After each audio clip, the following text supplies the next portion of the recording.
ماجدہ جو مناہل کو ذلیل کرتی تھی، لیکن ساتھ ہی ساتھ زارا جس نے قسم کھا رکھی ہے کہ وہ مناہل کا جینا حرام کر کے رکھے گی،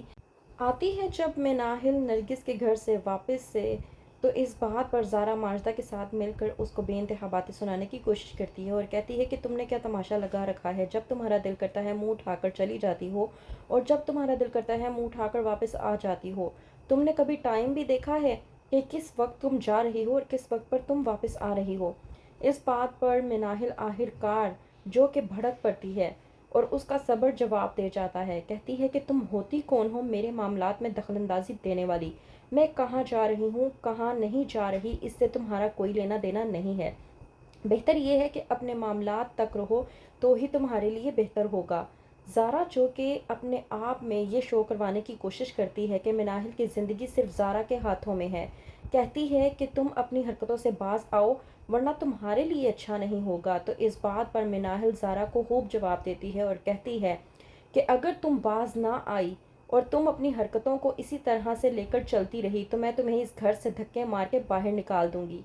زارا جو کہ مناہل سے کہتی ہے کہ تم ہوتی کون ہو مجھے اس گھر سے باہر نکالنے والی، تو وہیں پر جب مناہل کہتی ہے زارا سے کہ میں اس گھر کی مالک ہوں، وہیں پر ماجدہ کو سمجھ آ جاتی ہے کہ مناہل سیدھی ہو چکی ہے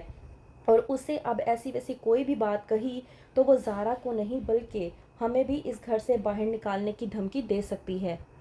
کیونکہ دیکھا جائے تو یہ گھر آخر کار مناہل کا ہی ہے۔ اس بات پر ماجدہ اپنی بیٹی زارا کو روکنے کی کوشش کرتی ہے اور کہتی ہے کہ زارا تم اپنی زبان پر لگام دو، تمہیں کوئی ضرورت نہیں ہے مناہل سے الجھنے کی۔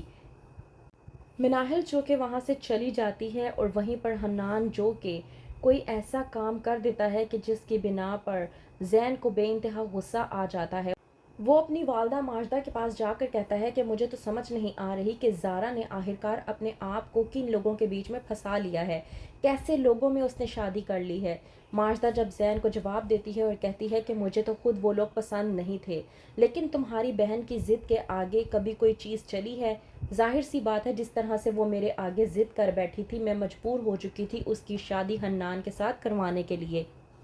زین جو کہ مجبور ہو کر حنان کو اپنے پاس بلواتا ہے اور کہتا ہے کہ میرا صبر جواب دے چکا ہے، تم مجھے صبح ہی اس انسان کے آفس میں لے کر جاؤ گے اور مجھے وہ ڈاکومنٹس دکھاؤ گے جس کی بنا پر تم نے وہ لون حاصل کیا تھا۔ حنان جو کہ مکرنے کی کوشش کرتا ہے اور کہتا ہے کہ آپ کن ڈاکومنٹس کی بات کر رہے ہیں؟ زین خوب جواب دیتا ہے اور کہتا ہے کہ میں انہی ڈاکومنٹس کی بات کر رہا ہوں جس کا تم نے مجھے کہا تھا کہ تم نے کسی کے ساتھ مل کر سائن کیے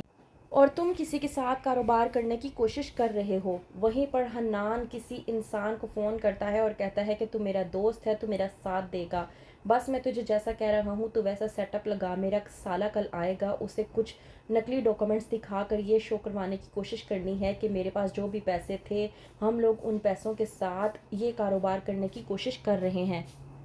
وہیں پر دوسری طرف زارا جو کہ مناہل سے بدلہ لینے کی کوشش کرتی ہے، جب اسے نظر آتی ہے صبا شاپنگ مال میں تو وہ جاتی ہے سیدھا صبا کے پاس اور جا کر اس کو بہکانے کی کوشش کرتی ہے اور کہتی ہے کہ میں تمہیں صرف اتنا کہنا چاہتی ہوں کہ میری ایک کزن ہے جس کا نام مناہل ہے اور وہ ہاتھ دھو کر ولید بھائی کے پیچھے پڑی ہوئی ہے، اتنا ہی نہیں وہ ان سے شادی بھی کرنا چاہتی ہے، یہ تو نرگس آنٹی اس کی شادی ولید بھائی سے نہیں کروانا چاہتی ورنہ اب تک تو وہ ولید بھائی کے ساتھ شادی بھی کر چکی ہوتی۔